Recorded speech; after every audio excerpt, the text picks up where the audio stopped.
Die electric strength. Dielectric strength क्या है? It is the ratio of strength of applied electric field to the reduced value of electric field. जितनी हमने applied की थी electric field और जितनी reduce थी, ई यहाँ पे क्या है? That is the E note minus E P. So the ratio of that applied electric field to the reduced electric field is called dielectric constant on placing the dielectric between the plates of capacitor। जब हम दो plates हैं, parallel plate capacitor है, ये वाली diagram में ये क्या है? एक पैरेलल के प्लेट कैपेसिटर है। कैपेसिटर हम बाद में डिस्कस करेंगे। तो ये जब कैपेसिटर में जब डाइलेक्ट्रिक प्लेस करेंगे तो क्या होगा? तो वहाँ पे इंड्यूस्ड इलेक्ट्रिक फील्ड होगी और रिड्यूस्ड इलेक्ट्रिक फील्ड होगी और अप्लाइड इलेक्ट्रिक फील्ड होगी। तो applied upon reduced electric field is called dielectric constant, is denoted by a capital K. It is also called relative permeability और स्पेसिफिक इंड्यूस्ड कैपेसिटी।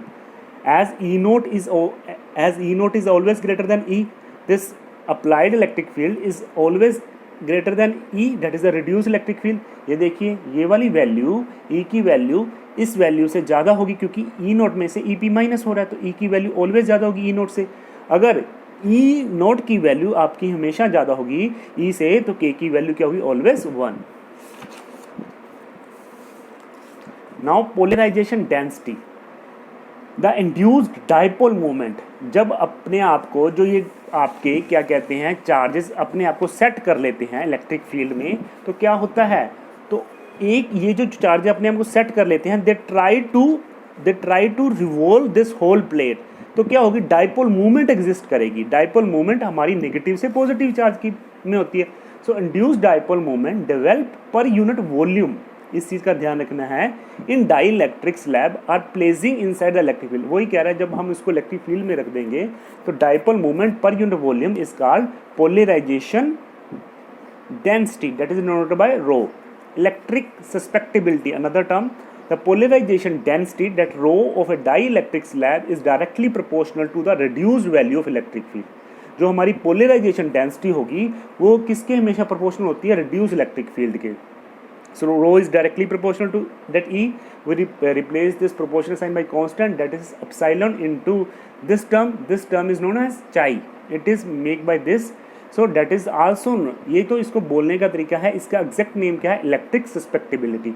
आप कहोगे sir इसको proportional को इसी से ही हम कर देते अकेला? नहीं, अगर हम इससे करते तो इनकी डायमेंशन लेफ्ट और राइट की बराबर नहीं होती। इसीलिए हम एप्सिलॉन और नोट को इसलिए रखा है यहाँ पे, ताकि इनकी जो लेफ्ट और राइट की जो डायमेंशन है बराबर हो, to keep this electric susceptibility as dimensionless.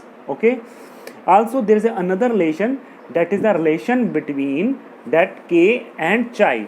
हमने अभी पढ़ा है K क्या होता है, तो K is equal to 1 plus chi. इस रिलेशन को आप लोगों ने याद रखना है। Dielectric strength, that is the last maximum value of electric field that a dielectric medium can withstand without breaking down of its insulating property is called dielectric strength। क्या कह रहा है? maximum value of electric field of a dielectric medium can withstand। अब यहाँ पे जब किसी plate में हम डाइलेक्ट्रिक प्लेट्स रखेंगे, डाइलेक्ट्रिक प्लेट्स या डाइलेक्ट्रिक मीडियम रखा जाएगा, वो कितनी वैल्यू इलेक्ट्रिक फील्ड की विथस्टैंड करे, कितनी वैल्यू इलेक्ट्रिक फील्ड की विथस्टैंड करे, जो इसमें इसकी जो इंसुलेटिंग प्रॉपर्टी क्या होती है? इंसुलेटिंग प्रॉपर्टी ये होती है जो उसमें करंट फ्लो होना स्टार्ट ना हो जाए। So the maximum value a dielectric medium that can withstand the maximum value of electric field की कितनी वैल्यू डाइलेक्ट्रिक मीडियम विथस्टैंड कर सकता है without its property of insulating. इस डाइलेक्ट्रिक मीडियम की इंसुलेटिंग प्रॉपर्टी होती है, उस पर कोई इफेक्ट ना पड़े, मतलब इसमें करंट फ्लो होना स्टार्ट ना हो जाए। That is called dielectric strength. और देयर इज ऑलवेज, जो हमेशा इसमें इलेक्ट्रिक फील्ड प्रोवाइड की जाती है डाइलेक्ट्रिक मीडियम में, वो 10% ही प्रोवाइड की जाती है।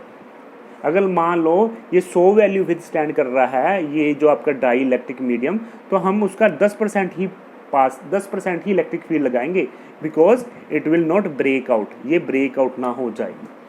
ब्रेकआउट का मतलब अगर हमने वैल्यू उसकी 100 या 100 से ऊपर लगा दी, तो इसकी जो प्रॉपर्टी है, इंसुलेटिंग प्रॉपर्टी है डाई इलेक्ट्रिक मीडियम की, क्योंकि उसकी एप्लीकेशन होती हैं, फर्दर दैट वी डिस्कस, तो उसकी एप्लीकेशन क्या हो जाएंगी, वो हमारी डैमेज हो जाएंगी। तो डैमेज ना हो इसीलिए 10% इलेक्ट्रिक फील्ड ही डाई इलेक्ट्रिक मीडियम में लगाई जाती हैं, इलेक्ट्रिक फील्ड।